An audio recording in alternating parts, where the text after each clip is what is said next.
Welcome to Michael Potts F1, everything Formula One, but from photographer's point of view.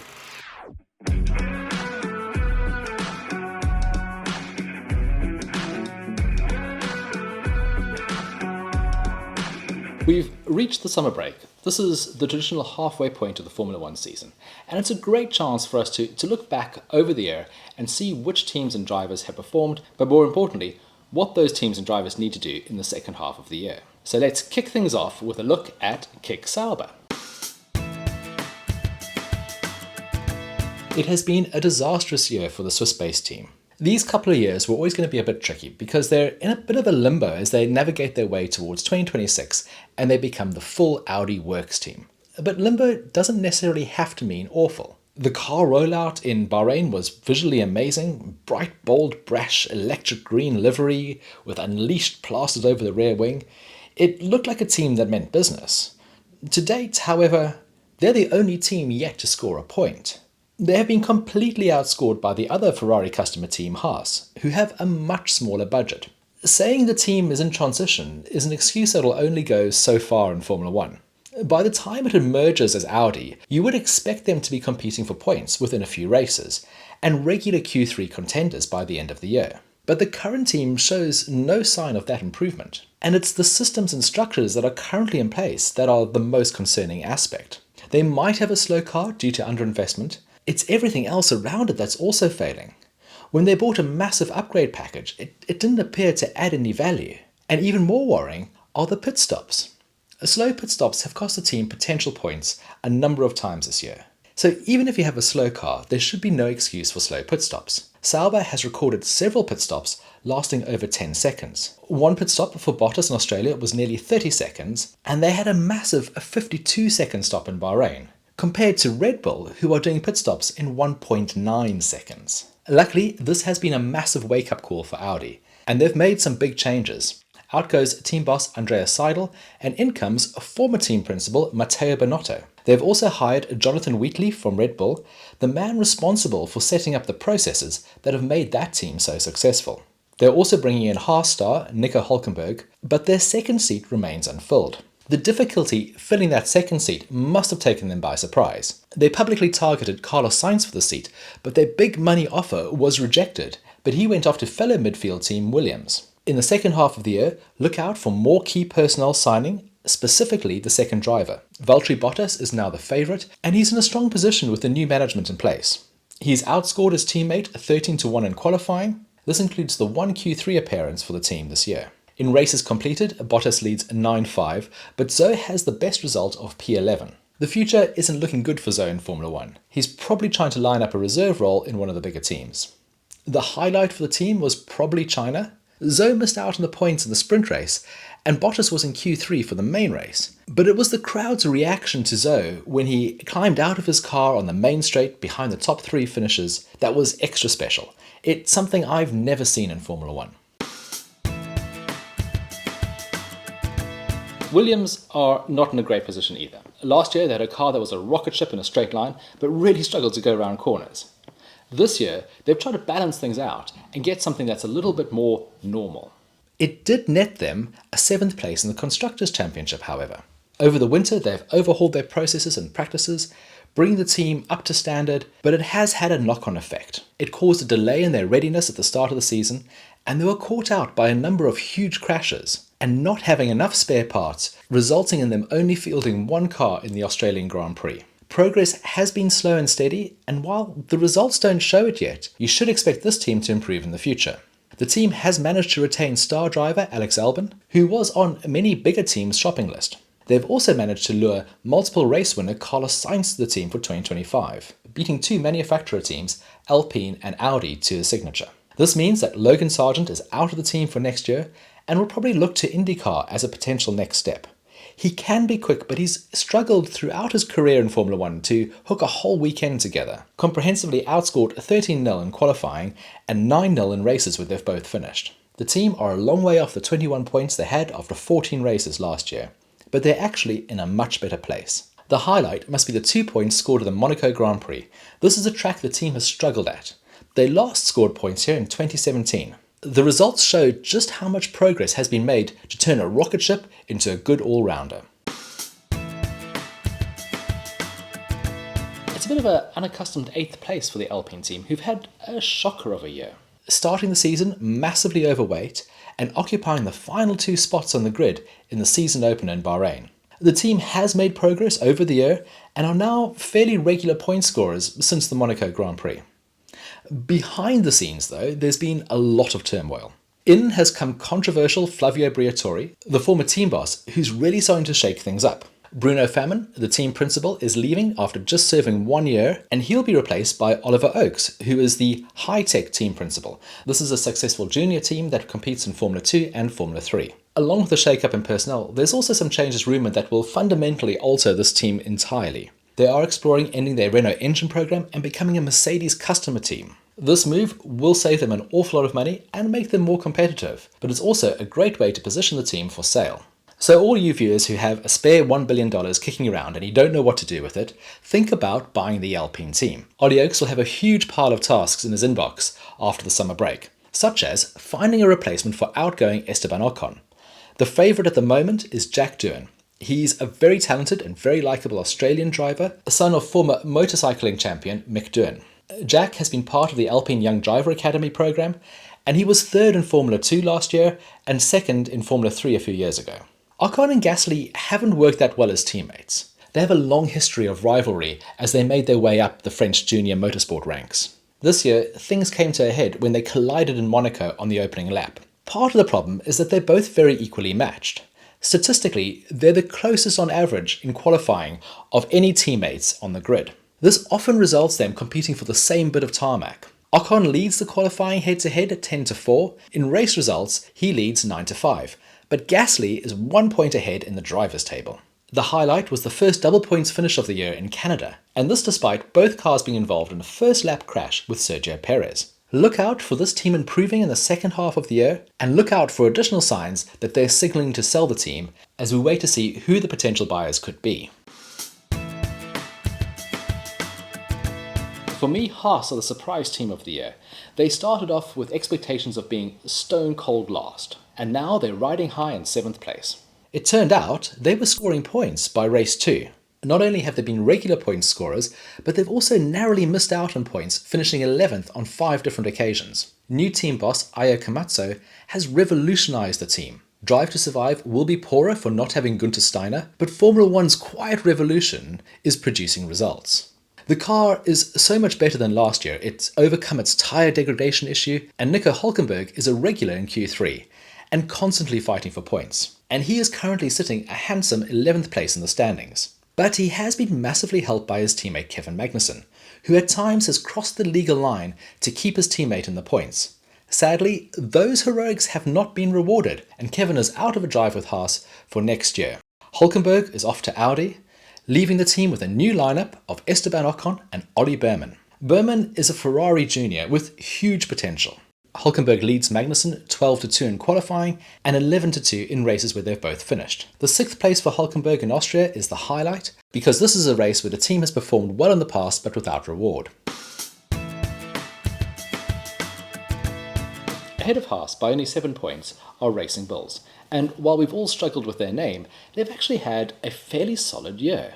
They have regularly scored points 10 times out of 14 races, but they haven't had 2 cars in the points in the same race yet. Yuki has been the stronger of the 2 drivers, ahead 9-4 in qualifying and 8-5 in the race results. As far as the team is concerned, everything's fine. The new team principal, Lauren Mekis, is running a good ship. It's the drama off the track that's spilling over from Red Bull that has caused the main point of interest, and you can't help but think that it's unsettled or added unwanted pressure to both drivers. Yuki has a seat confirmed for 2025, but Daniel doesn't. There is Liam Lawson, who does deserve a drive and is patiently waiting in the wings.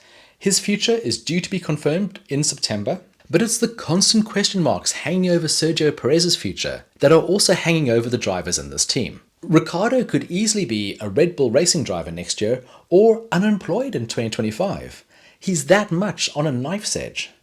So keep a close eye on him for the second half of the year, because he's one of the drivers that has so much at stake based on his performances. He did get the team's high point, which was an amazing 4th place finish in the Miami sprint race. Aston Martin are the first team on the list that we're absolutely sure won't be changing their drivers' lineup for 2025. After blowing Lance Stroll away in 2023, and at the start of this year, Lance has been ahead in 4 of the past 8 races, with Alonso only scoring 1 point more.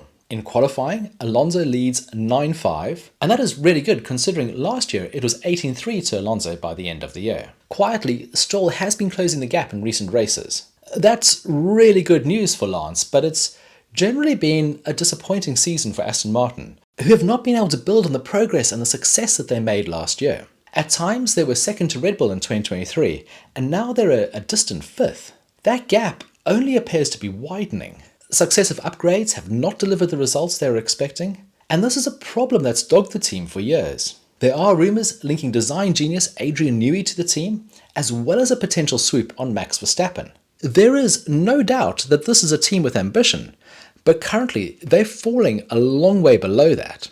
A 5th place in Jeddah for Alonso has been the best result of the team so far. At the same point last year, the team had already scored 7 podiums. So 5th place is not really a highlight.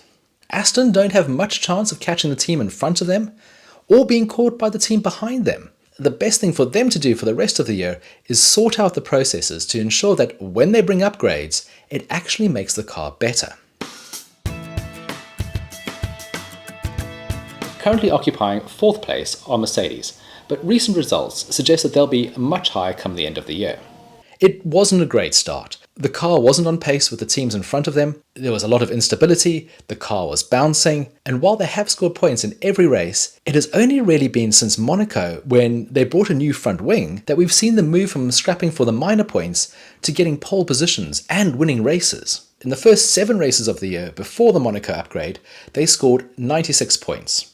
In the next 7, they've scored 170, including 6 podiums and 3 race wins. Lewis Hamilton will be leaving for Ferrari next year, and he might be questioning his choice given the recent run of form. His place is set to be taken by rookie Andrea Kimi Antonelli, with rumours saying that this will be announced in Monza in 2 races' time. It will be brilliant to have an Italian back on the grid and driving for a competitive team. He has shown glimpses of genius in his F2 campaign so far, but he's not the finished product yet. Lewis's win in Silverstone was extra special, giving his British fans a final Mercedes win on home soil. The near 1-2 in Belgium would have also been something, and it's going to be interesting to hear about the fallout and repercussions from that in Zandvoort. Mercedes are on the way up, they're definitely in contention for race wins, and the battle between them, Red Bull and McLaren is going to be fascinating to watch. Ferrari began the season as Red Bull's nearest competitor, but unfortunately they've slipped down as the season's progressed. Their season is almost opposite to Mercedes. They started the year in a strong position, picking up a couple of 3rd places after Red Bull's dominance in the opening 2 rounds of the season. Then there was a surprise win in Australia for Carlos Sainz, who was still recovering from an appendix operation. It was touch and go to see if he'd be past fit enough to race in that event. And then there was Monaco, one of the most memorable wins in Formula 1, the hometown boy winning on the streets that he grew up on. The Prince spraying champagne for the very first time, and it really looked like Ferrari could take the fight to Red Bull. Only 25 points separated the 2 teams in the Constructors' Championship, and Charles was only 31 points behind Max in the Drivers. But then it all fell away. Mirroring Mercedes' season, everything after Monaco has been terrible. It started in Canada, where both cars were surprisingly off the pace, and neither of them finished the race. Upgrades were then brought to the next event in Barcelona, and rather than improving things, made the cars bouncy and high speed, and it dropped Ferrari to being the 4th quickest car. They were forced to reverse these changes as they scrambled to find out what had gone wrong. They brought new upgrades to Hungary, and despite finishing 3rd in Belgium, the team is still really not back in contention. I would expect another big upgrade package for Monza, where the team needs to perform in front of their home fans. The Monaco win was by far the highlight, but a Monza win could be even bigger. Leclerc is 8-5 ahead in qualifying and 7-5 ahead in race results. Both have 1 win, but Charles is ahead on points. It will be interesting to see how Carlos approaches his final 10 races in Ferrari Red before heading off to the wilderness of Garage Number 9 and Williams. It's been quite a turnaround for McLaren after what was a rather disappointing start to the season. McLaren followed a similar path to Mercedes, being undercooked at the start of the year, to becoming the most all-round package. And really, if they had taken all their chances, they could have been leading the Constructors' Championship, and possibly Lando Norris could even be leading the Drivers' Championship at this point. Those missed chances will hurt, and the team should return with a determination to improve those fine margins that have been the difference between winning and coming second or third. Lando has lost out a lot on the opening lap, and this is something he really needs to work on. That, and he didn't actually look that well over the past couple of races, so I think the summer break will do him good. It's come at the right time for the team. I still think this team has the strongest team spirit, despite that team orders debacle that gave Oscar the win in Hungary. And I think collectively they're in a very good place to challenge both Red Bull and Mercedes in the second half of the year. One of McLaren's big strengths is the quality of their in-season upgrades. They don't bring many, the last one was in Miami, but when they do, they have a profound effect. And the same can't be said for either Red Bull or Ferrari.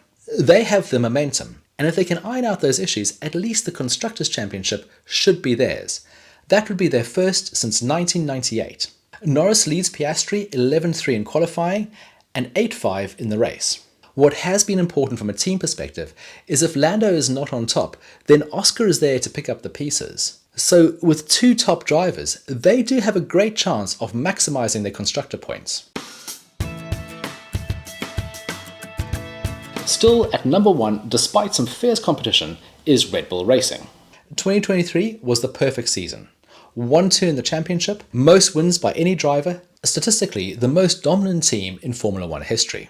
It was epic. 2024 started in exactly the same way. Max's nearest rival from another team was almost 1 minute behind in Bahrain. And Red Bull were dominant with 1-2s in the opening two races. It looked like it was going to be another Red Bull summer. But then the wheels came off a bit in Australia. There was a further flutter in Miami and a slip up in Monaco. And now it's a challenge for Max to make it on the podium. It was 10 races ago that Perez last tasted champagne. Max still has won half of the races so far this year, but none of the past 4. And now he has to use his unbounded talent to win races where his car is no longer the quickest. It's a massive change from the start of the year, and that's when things started to unravel internally. The leaked controversy with Christian Horner's harassment investigation, the open feud between Jos Verstappen and Christian Horner playing out in the paddock for everyone to see, Adrian Newey resigning, Jonathan Wheatley gone, and rumours of Max leaving, as well as Perez struggling to drive an unstable car, and none of the juniors in their program being trusted to replace him. A team that was once unified, used to winning, is now tearing itself apart from the inside. The much-needed upgrades in Hungary failed to produce their expected results, and the team were forced to revert to the old spec for the Belgium Grand Prix. The gulf between Max and Checo is massive at the moment, and the break couldn't have come at a better time for the Mexican, who has had his confidence blown away. Max is leading Perez 14-0 in qualifying and 11-0 in races where they've both finished. Max does have a substantial lead in the Drivers' Championship, and he's on top of his game as a driver. But with all that turmoil swirling below him, will that lead be enough for him to hold on and win his 4th title?